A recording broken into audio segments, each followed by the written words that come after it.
The benefits of microgravity is when you print a really soft material in space, it'll stay in any shape you put it in. When you do that on the ground, it'll sag. It'll just look like a bowl of Jello when we're done. It's set to fly in early July to the International Space Station.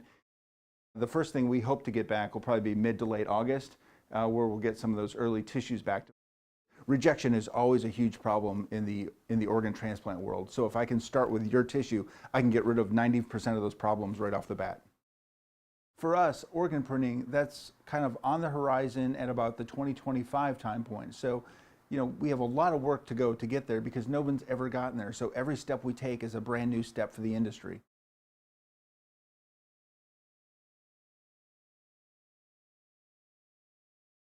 To be able to take a small cell sample, send it up to microgravity, be able to grow those cells out into billions of cells, and then shape that very specifically for that patient to repair or replace whatever that damaged area might be, would be absolutely amazing.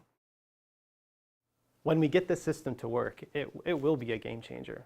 Right now, in order to create these types of tissues to help patients, there are a lot of limitations. And if our kind of thoughts and predictions for how the system will work turn out to be true, those limitations go away. So for scalability, that's kind of where our partner technology with NScript really comes in with the speed of their printer. Really, the printer speed is going to be the key moving forward.